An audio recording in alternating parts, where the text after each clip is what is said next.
Well, good morning, everyone. It is good to be here. Little bit of coming home here. It's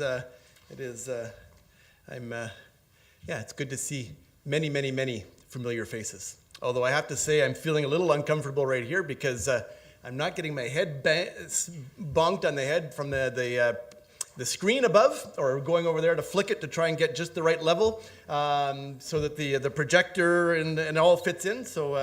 But this is good. This is a special place in our family's heart. We have spent many good years here with you, and it's been many good memories. Kids all grew up here, and not only growing up here, we had Steph here, and that was a good number of years ago, introducing her to you as part of our family.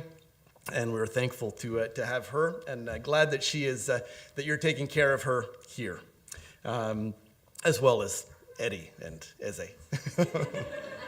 Well, maybe especially Eze. Eddie, man.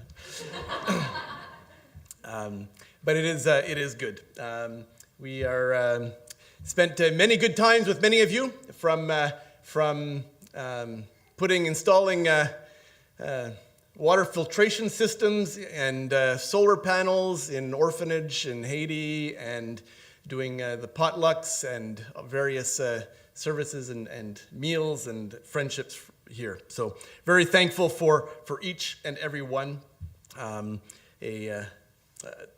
was going through and preparing this, I came across this picture of some of the good times that we had. Yeah, if good old days of running youth group with Sam and Emma and Natalie and Caroline and Anne and Rebecca and Lee and Meg and Brandon and Caleb and even the other Meg, Meg Schmidt, part of that. Those were good times we had. As was mentioned, I am with Youth Unlimited, for those who don't know, and the executive director at Youth Unlimited here in Montreal, and been doing that for some 28 years now, I guess.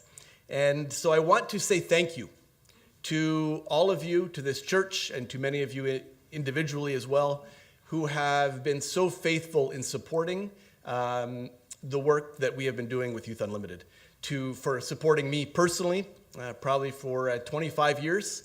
It is deeply appreciated, and I'm very thankful to all of you. But I know that it's not just me that you support. It is many of our staff and many of our centers and programs and the work that we do with the youth in the communities around the city. And so I am very thankful.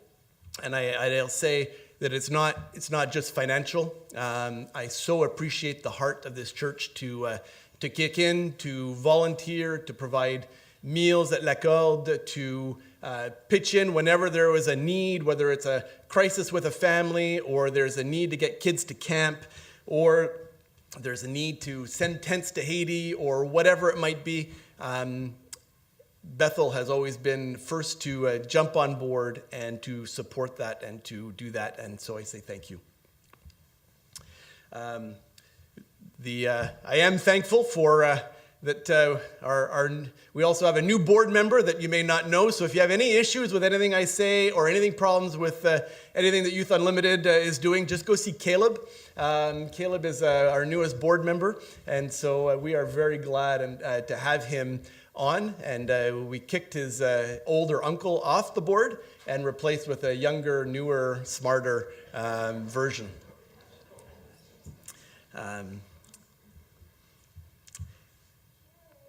Briefly on me, so my role, for those who don't know, is executive director. So I oversee the team that we have here in Montreal of roughly 30 staff, 6 ministry centers, and working with roughly 1,000 kids in the year. And I also serve on as you may know, Youth for Christ is an international organization that works in over 100 nations around the world, roughly 60,000 staff around the world.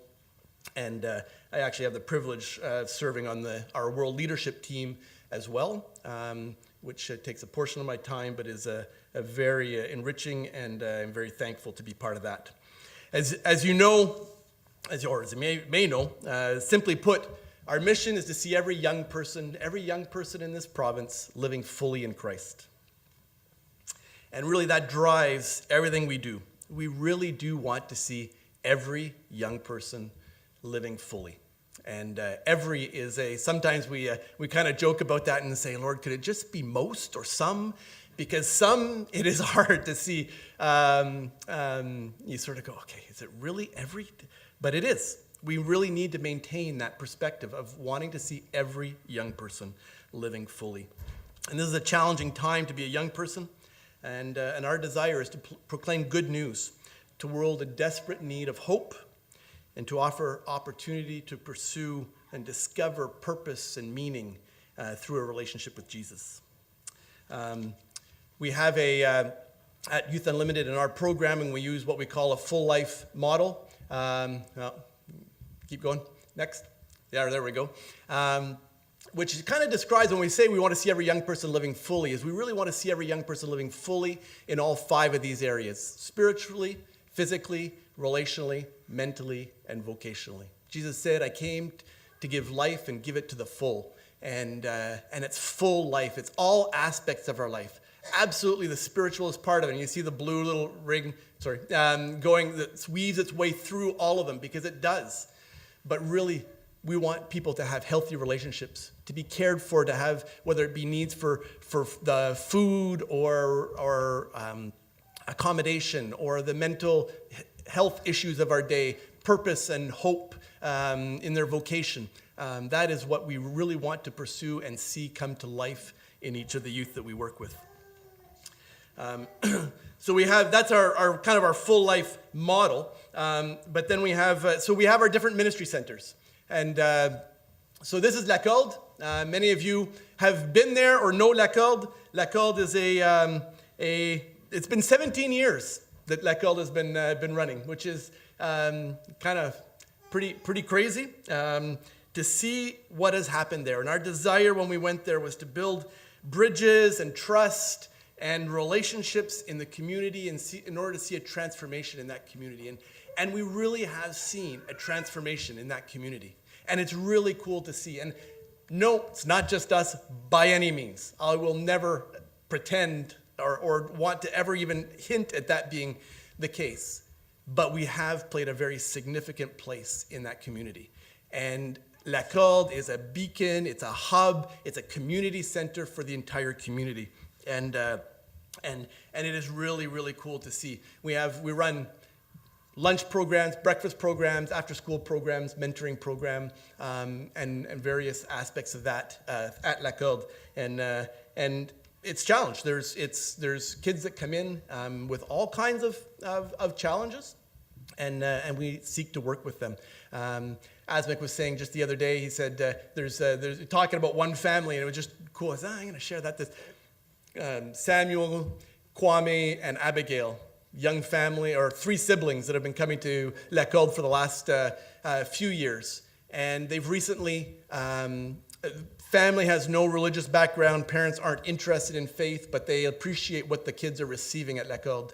The 3 kids are now, the parents, however, recognize the benefit of the spiritual, or they're recognizing the spiritual element, and are now, even though they aren't at this point interested in church, they're actually driving their 3 kids to church every Sunday, dropping them off and picking them up in order for them to grow in their walk with Jesus. And it's encouraging to see some of that happening.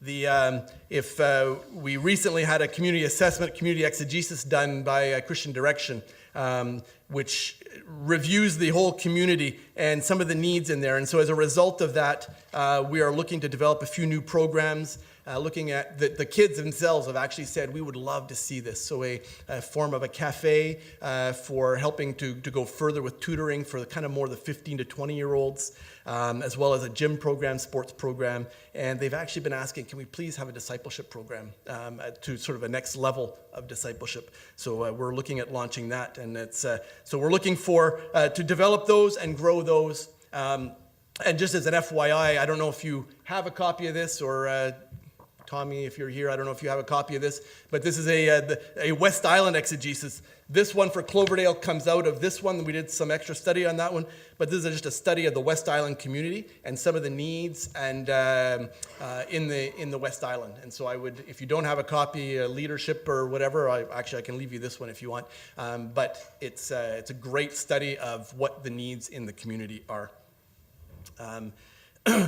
As well, there's Terra Nova. And I put up our famous, this is a couple years ago when Caleb came and spoke, but this is just a youth rally that we run at Terra Nova, and that's up post-COVID. We are back and running, which is great. Thank you, Jason Brereton, for starting that, launching that a number of years ago, and seeing that carry on is pretty cool.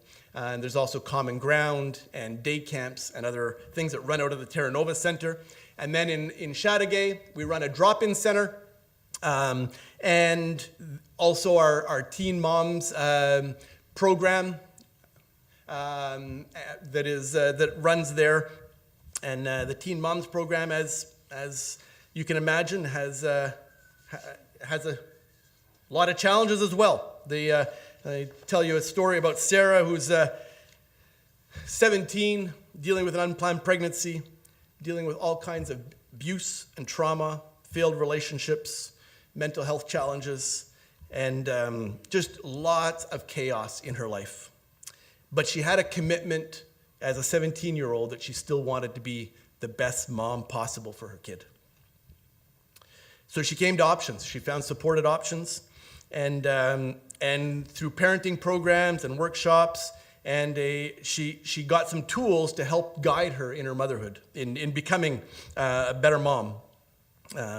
But it wasn't just practical guidance. She got mentorship, got paired with a mentor, and began to discover another facet of life that she had never explored before, which was spirituality.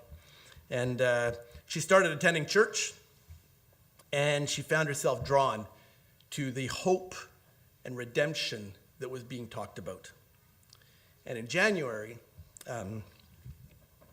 she made a life-altering decision to surrender her life to the Lord, embracing faith as a guiding force in her life. Last month, she was baptized as a symbol of her rebirth and new life. It's a great story. As we've discovered in working with youth, stories usually go like this. It's not a straight linear line. And she has a long journey to go, but she is laying her foundation in the Lord. And she's an example of resilience and hope, a testament to the transformative power of faith and love. And so her story inspires so many of the others that come through there, that there is hope. There is hope in Jesus. There is hope in life. Always hesitate telling stories sometimes because it is such a rocky road. But there is hope, and there is hope in Jesus. And that's some of what we're doing in Chateauguay. And then there's Cas de la Montagne, which is a camp that we have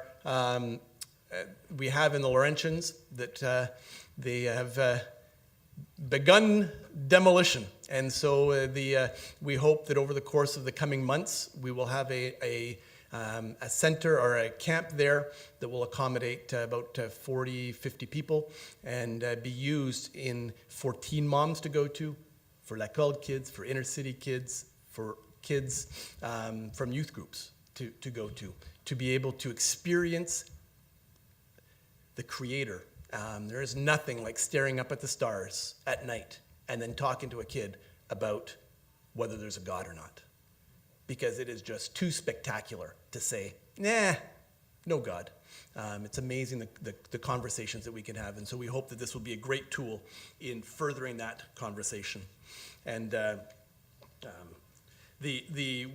three areas that we're looking to grow in the coming years as well. And one is to work alongside as we go beyond our centers, to reach every young person, is to work with, we want to see every church reaching every young person in every community. And so we're putting some strategies and some resources towards that in order to come alongside churches and help equip them and encourage them in reaching the youth, not only of their church, but to have a real vision and a heart for the youth of the community that surrounds their church as well. And so we're working on that. We also have launched a young leader program this past year. We have a couple of young leaders that are part of that program right now, and our desire is really to see them become kingdom leaders in the world that God calls them to. And so we want to grow that. We feel like that is an important place or an important role for us to play in the lives of young people in developing young leaders. And then the third area that we were hoping to grow we are growing over the coming months is developing youth-focused resources. And some of you are aware of something called Life Teams that Megan Schmidt attended or was at a couple of years ago. And they have some phenomenal resources. These are all being translated. Actually, if you want to jump to the next one. Just some of the topics that are available as resources for parents, youth leaders, and even youth, just dealing with whether it be anger, autism, ADHD, abuse, and all kinds of issues of how do you address faith with young people. Tons of resources, and these are all being, we're actually going to launch a website in hopefully in September that will be a bilingual site, so all these resources can be available in both English and French and become a resource to the churches across the province in dealing with some of the challenging issues of our day. And so that's a little bit of where we are. This is what we're currently doing, and in 2030 we hope to see it looking a little bit more like this. As we grow and expand, and as 2 Corinthians 4:15 says, as God's grace reaches more and more young people, there will be great thanksgiving, and God will receive more and more glory. We insert the young in the young people, but our desire is that as God's grace reaches more and more young people, there will be great thanksgiving, and God will receive more and more glory. So thank you for your partnership, your support, and your backing, and encourage you to continue. And if you're interested in knowing more, volunteering, being involved in any of our programs, helping out, please talk to me or talk to Caleb. But our heart is really to be present. I think we're good with those. Our heart is really to be present with the hurting, the broken, to journey with young people. It's not as much about running a program as it is being a presence with people. It's messy. There are so many stories. I'll give you a couple of good stories, but there are a ton of really difficult stories, heartbreaking stories that we could share. Trauma, abuse, addictions, mental health, suicide, identity, broken relationships. Those are part of almost every conversation we have with a young person. There's so much pain and brokenness and loneliness in our world. We might ask, where is Jesus in the midst of this? Well, as a passage that Steve read this morning in Matthew 25, Jesus shed some light on where he is in the midst of the pain and the brokenness. And he challenges us with where our focus should be. The reality is he's right in the middle of it. He's with the broken, the hurting, and the rejected. You know, if you're in a class in school, if the teacher says, this will be on the exam, every student looks up, focuses, pays attention. It's going to be on the exam. Everything else we talked about may be good, may be helpful, but this is key. This is critical. This is what matters. And that's a little bit of what we hear and what we see in this story. It's a coronation. When the Son of Man comes in all of his glory with all of his angels, at the end, when it is all done, when the coronation happens, this is what matters.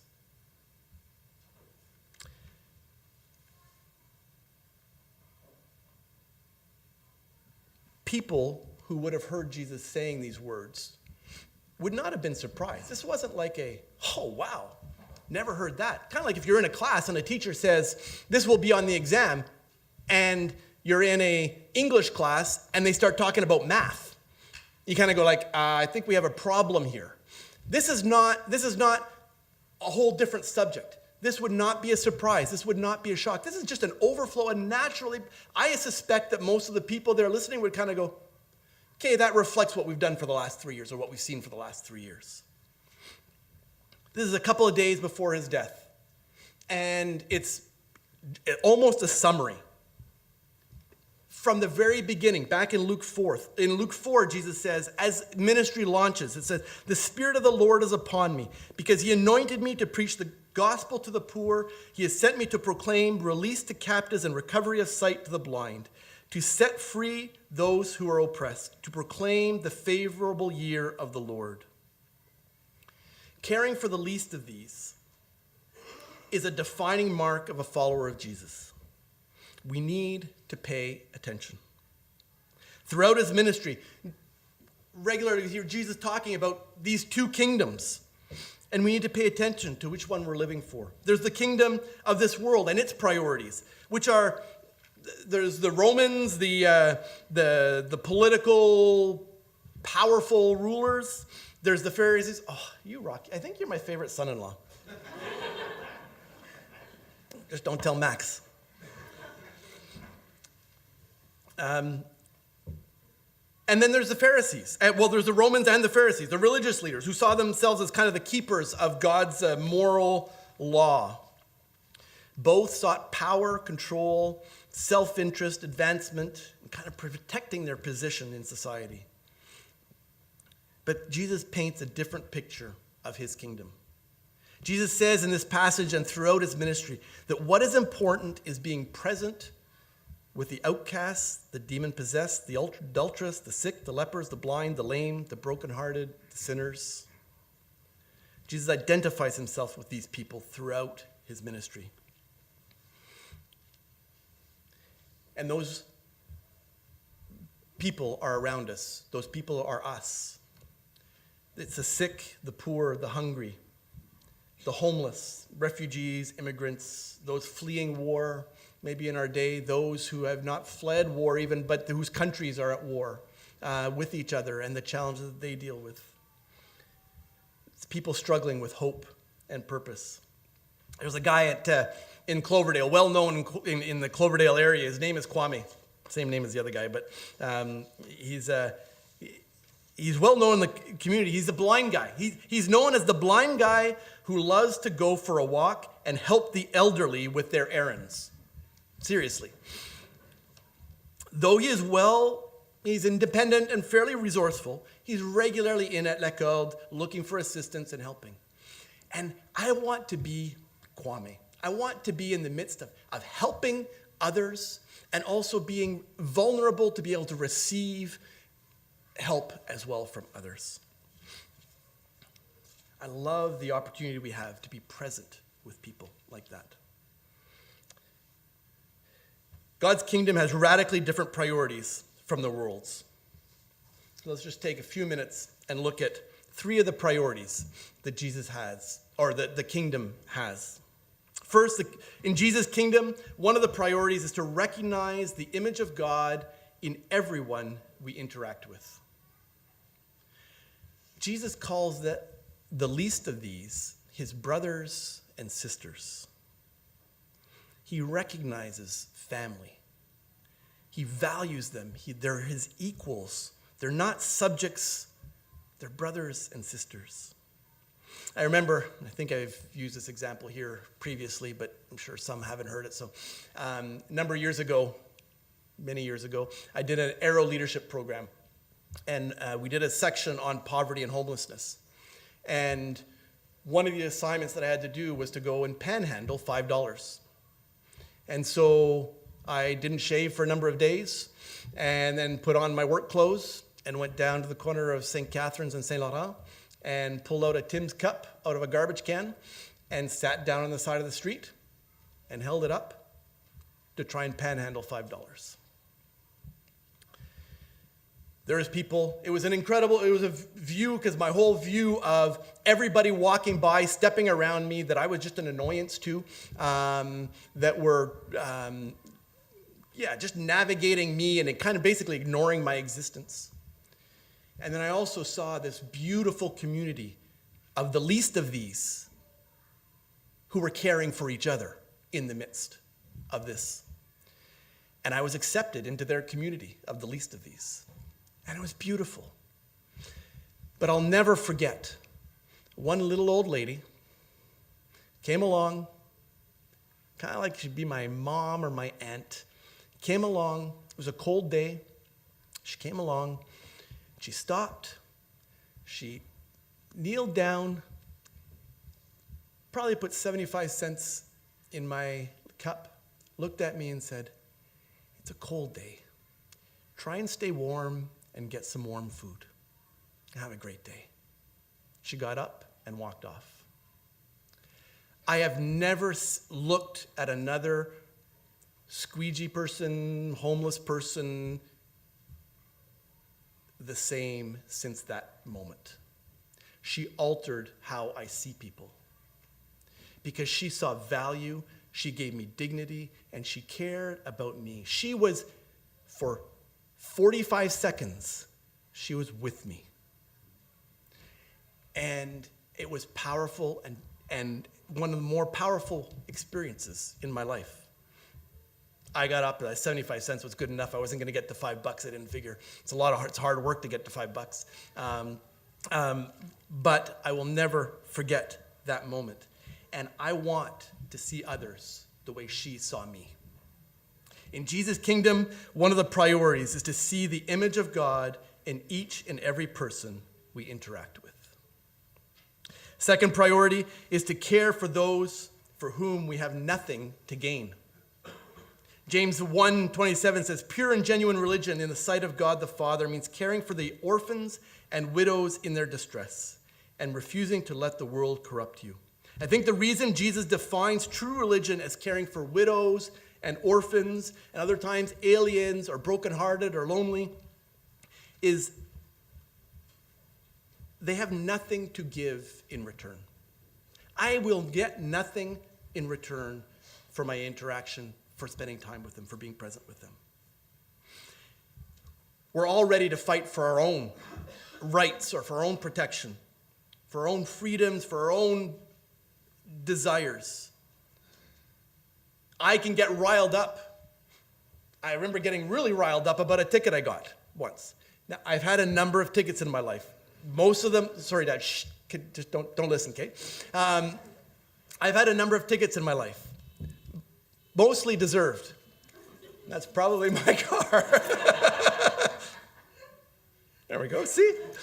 But I remember one because it was so unjust. It was like, I was mad. And I was ready to go to court. I was ready to fight. I was ready to do whatever it took to fight it because I was right. And I was ready to go to battle for that.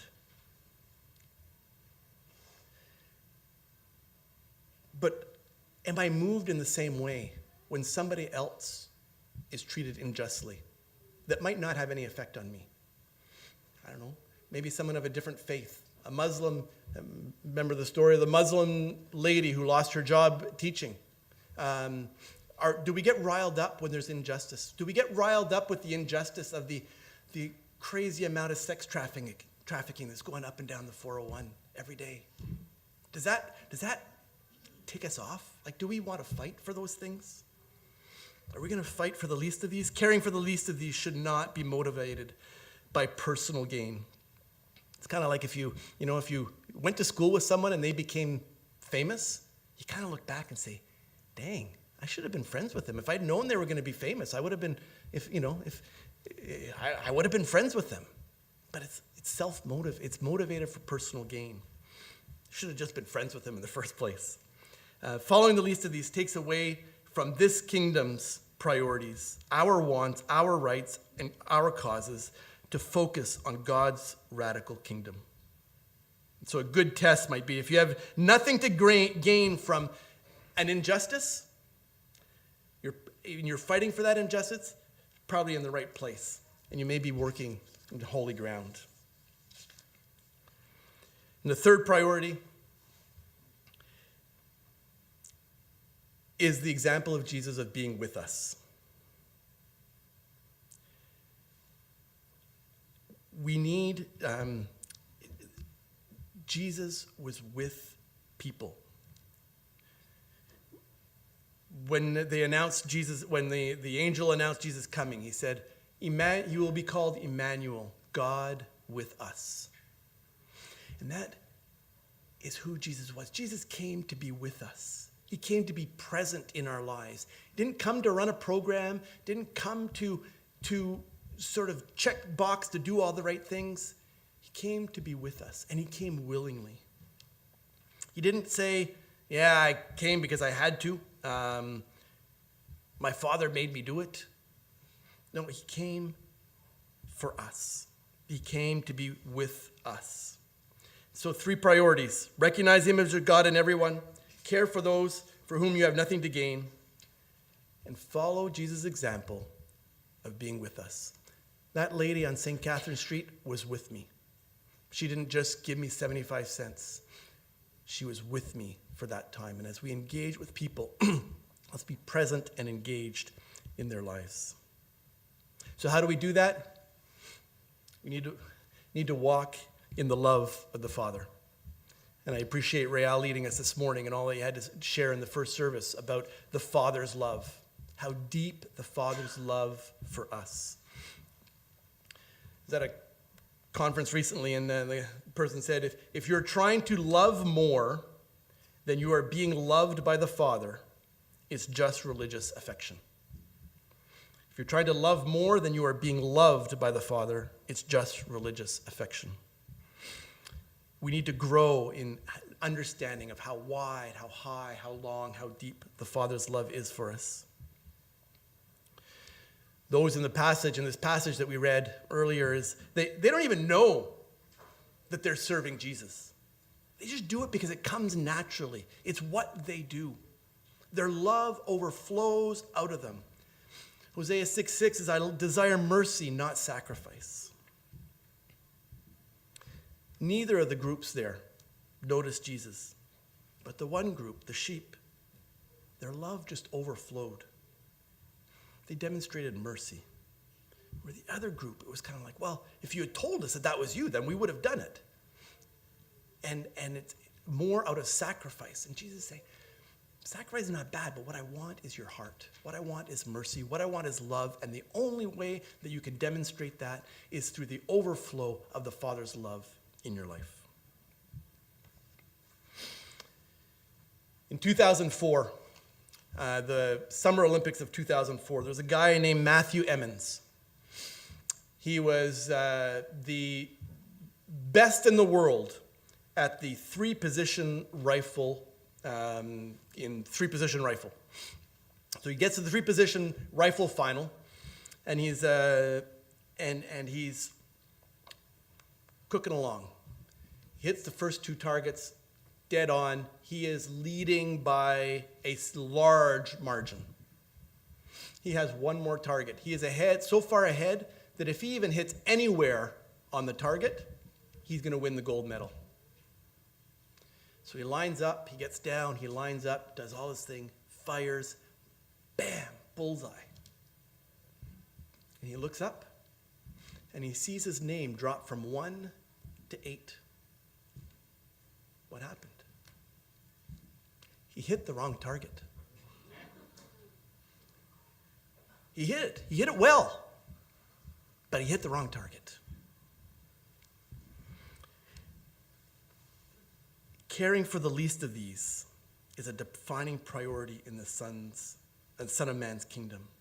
It's the right target. It may not be said of us that we hit the wrong target, that we served the wrong king, the wrong kingdom. Matthew 25 challenges us to reevaluate our priorities and to align our lives with the example set by Jesus. As we care for the least of these, we will not only be fulfilling our calling as followers of Jesus, but also participate in the transformation of society towards greater justice, mercy, and humility. Jesus didn't change the world through his power, his politics, or his position. He changed the world by radically loving those that everyone else overlooked despised, and rejected. He saw the image of God in everyone.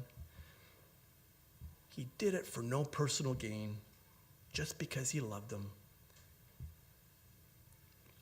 And he came to be with us.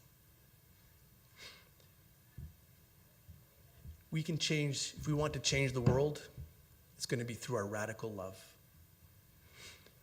That's the right target. Let's pray. Father, thank you that you cared for us, the least of these. Thank you for calling us your brothers and sisters. Father, may we in turn see all those we interact with your eyes. May we see your image in each one. May we see them as you see them, with a deep love that this world cannot understand. May that caring just be a natural, beautiful overflow of the love that we have received from you. Thank you that you love us, the least of these. In Jesus' name, amen.